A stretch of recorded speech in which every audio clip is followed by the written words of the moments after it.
and welcome to People and Events on NTA. Glad you joined us. Madrid, the heart of Spain, pulsed with the colors and rhythms of the giant of Africa as the National Youth Council of Nigeria, NYCN Europe region, converged to mark an iconic milestone, 61 years of impactful existence. Far from home, but deeply rooted in heritage, Nigerian youth leaders, delegates, and dignitaries gathered in a celebration that was more than an anniversary. It was a powerful reflection of 6 decades of unity, advocacy, and cultural pride. The event seamlessly blended diplomacy with celebration. Speeches echoed with hope. Dances told stories of resilience. Every handshake was a reminder of how far the Nigerian youth movement has come and how far it's destined to go. The vibrant city of Madrid, Spain, comes to life with the National Youth Council of Nigeria, NYCN Europe region, showcasing Nigeria to the world. A gathering to mark a monumental milestone, 61 years of existence. This joyous celebration was more than just a party. It was a testament to the organization's unwavering commitment to building Nigerian youth and the nation. A gathering of visionaries under the leadership of the NYCN governor of the Europe region, Ambassador Collins Idahosa. It is a convergence to commemorate remarkable growth and impact over the years. Our young people are making great strides in education, innovation, arts, health, business, and civic engagement. But the time has come for us to consolidate with achievements into a collective force. This symposium marks a new chapter, a chapter where we begin to organize better, think deeper, collaborate wider, and act more internationally.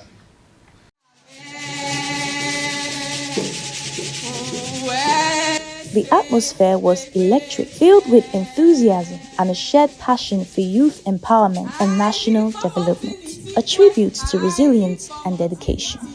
Our teeming young population paired with a significant diaspora population that has sometimes what we forget, the youths that are the second, third, and even fourth generations of our country in the diaspora. Today, by extension, Nigeria's future, we are saying, it lies in the youths. One of our primary goals is to make sure Nigerians here become legal, and we are ensuring to make sure that passport is not the reason why you are not legal here. So, if you are coming with different details on your passport, we try to help you to go through the process of correcting it. If that is what you need, the Nigerian communities, there is a way they can actually help, not to extort, but to help ourselves. As young leaders, you possess the unique strength and intellectual to change the world in a positive way by addressing the pressing challenges from technological innovation, skills, ideas, and creativity. Continued to contribute to national development, inspiring others with their selfless service and commitment. The event marks a significant milestone with the inauguration of Governor Ambassador Collins Idahosa and his deputy, who both received certificates of recognition as the first governor and deputy of NYCN, a testament to their impactful and visionary leadership. Other members were recognized and honored for dedication, service, and meaningful contributions to the growth of the council. The Nigerian Women Association Madrid stole the show with their melodious songs and beautiful dance steps, bringing a touch of home to the vibrant city of Madrid. The energy was infectious and the celebration was truly unforgettable. The average Nigerian will treat anybody outside of Nigeria that is not their own better than they will treat their own. I'm just being honest with you. Sometimes it seems that every Nigerian institution is rigged against its own people. Foreigners get better treatment than citizens. I'm very happy to hear Mr. Ayo speak, Dr. Zareta speak. I have hope. These people are pioneering change in Nigeria. I'm very, very glad. Despite being far from home, the sons and daughters of Nigeria Nigeria has one of the largest youth populations in the world. The Nigerian youth is that vibrant, energetic, and very enterprising man and woman in the country. They have great ideas and world-class potential. They are restless and hungry for much more. It is on the account of this that I say that the youths in Nigeria are the most important resources of the country, more than oil and the gas industry. As the program draws to a close, the gathering came together for a Thanksgiving service, expressing gratitude for the journey so far and looking forward to a bright future. The theme, Build the Youth, Build the Nation, resonated deeply, a reminder of the organization's mission and purpose.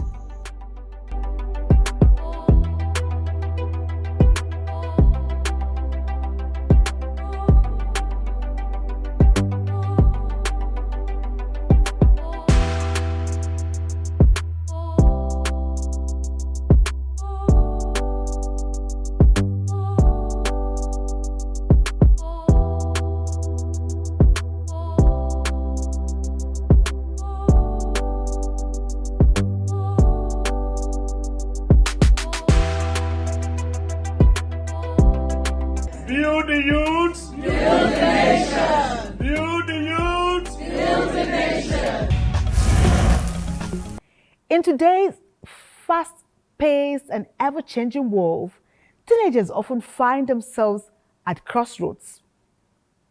From figuring out their true identity and choosing the right career path and laying the foundation for a brighter future.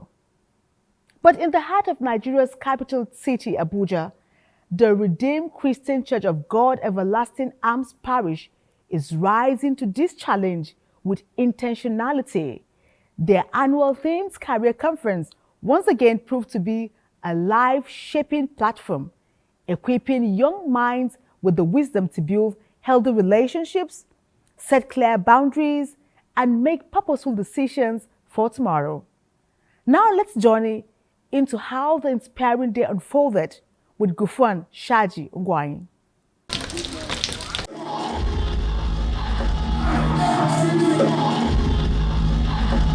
The day started in high spirits for teens who converged on RCCG, the Everlasting Arms Parish, to interact with accomplished professionals on how to cultivate healthy relationships and set right boundaries.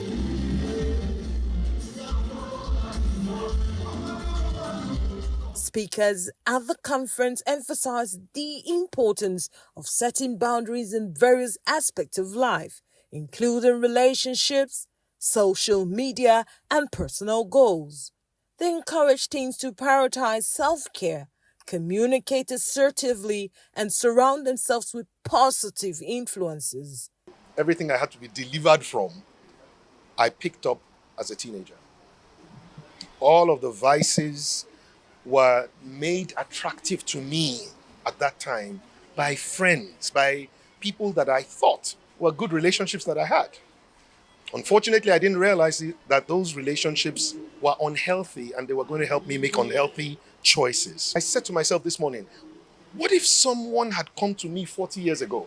I've had greater success. Teenage years are the place where your heart is most vulnerable to receive concepts and to be able to believe in it and run with it. And the point is, we're trying to build character and then give them the stimulus to build character.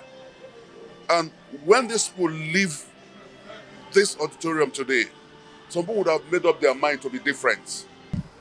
Defining their purpose is more important. And I think if they define their purpose early enough and work towards it, they will see that the other ones are just there to galvanize the relationship. At the teenage age, when it determines to say, look, I believe I can become the best designer in the world. We're seeing designers today who are worth $2-3 billion, and I mean, to God be the glory, they're doing well. By so doing, young people can build resilience, confidence, and a strong sense of purpose. Boundaries is just knowing when to stop, when to tell yourself, oh, I can't do this because it isn't right. It's not defined by the people we surround ourselves with, but by God who created us. So one thing I'm taking home today is that in every relationship we make, friendships, intimate relationships, business relationships, we should learn to include God in it. Because it's an annual event, it happens every year in August during the long vacation holiday. We invest a lot of time, and we want to also use this opportunity to appreciate the children's church teachers, particularly Elizabeth Ekpenyong and Shegun Adeniyi, who have been, anchoring this on behalf of the church for the past 9 years. And children have increasingly, participated. At the beginning, we were just a few hundreds, which was a lot at the time. But now, as you can see for yourself, it's an incredible thing. Young people look forward to it, and we are honored, to host it here.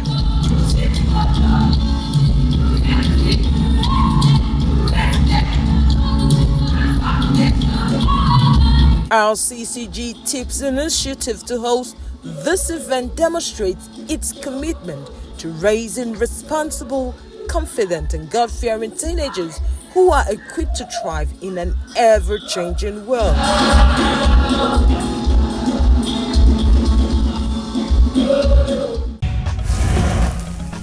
Tucked away in the serene landscapes of Ekiti State is a marvel unlike any other on earth. The Ikogosi warm springs water.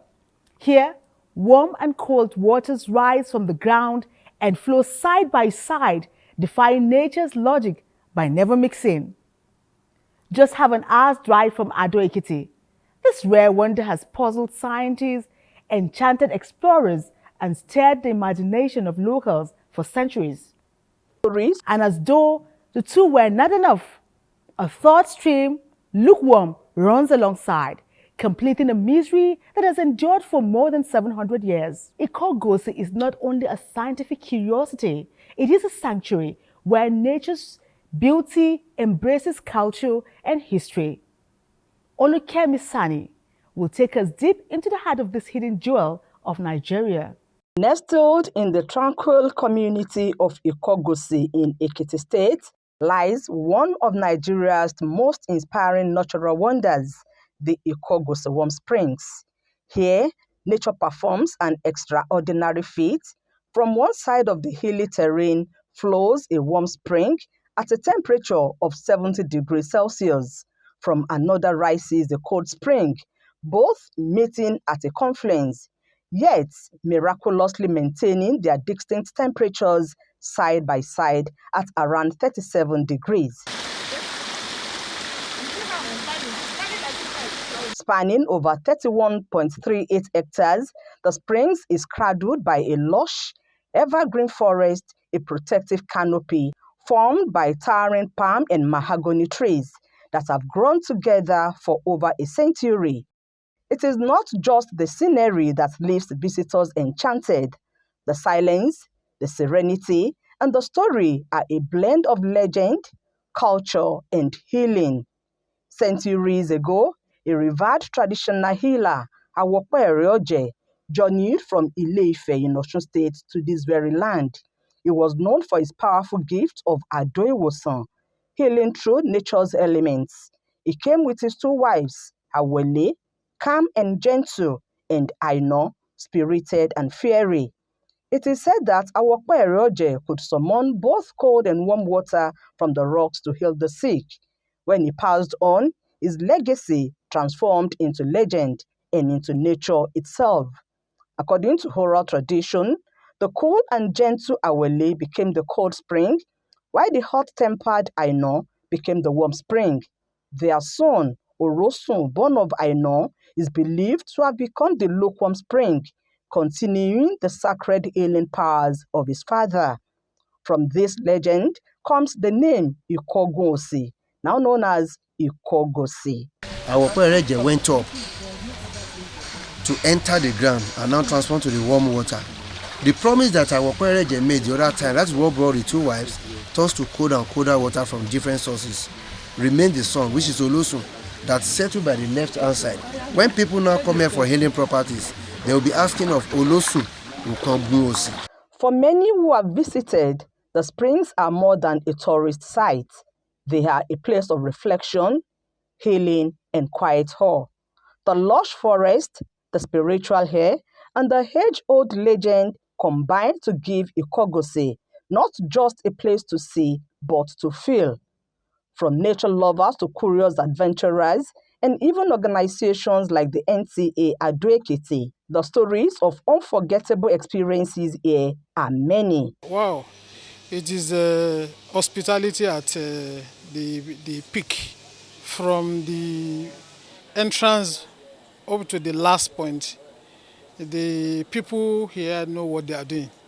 They actually understood what is called tourism business. I'm very happy. This is my first time here, Sha. I'm from Lagos. A place where water tells a story and the land keeps the memory alive. Wow, that was wonderful.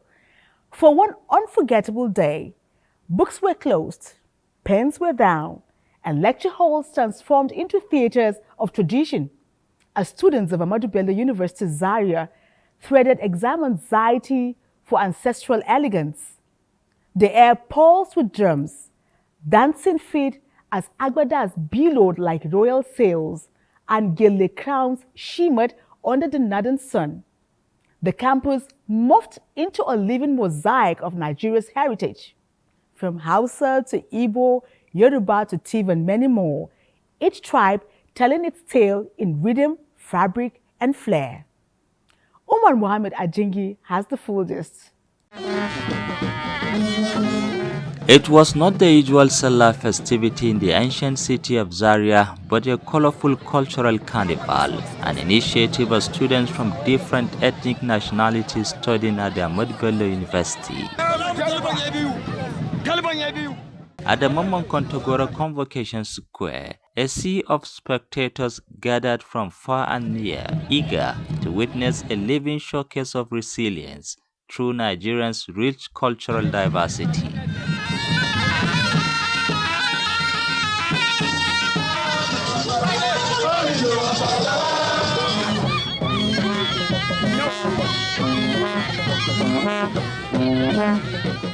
From the colorful costumes to the dances and dramatic displays, each ethnic group brought its heritage to life, doing its best to captivate the cheering audience.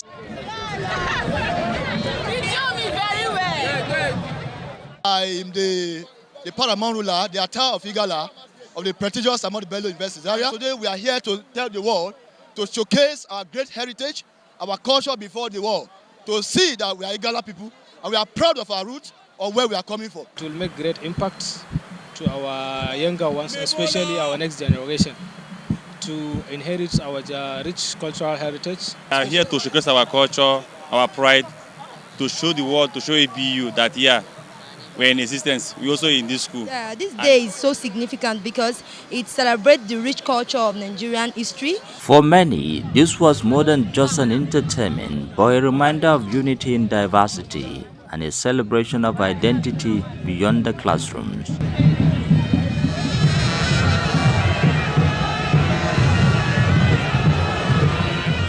The carnival did not only transform the academic environment into a social and memorable spectacle, it also positioned Ahmadu Bello University as more than a citadel of learning, a reservoir, an epicenter of Nigeria's cultural traditions. Let's now take a short break. People and events continue in a moment.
The true legacy of heroes is not written on marble, but engraved in the hearts of those whose lives they touch.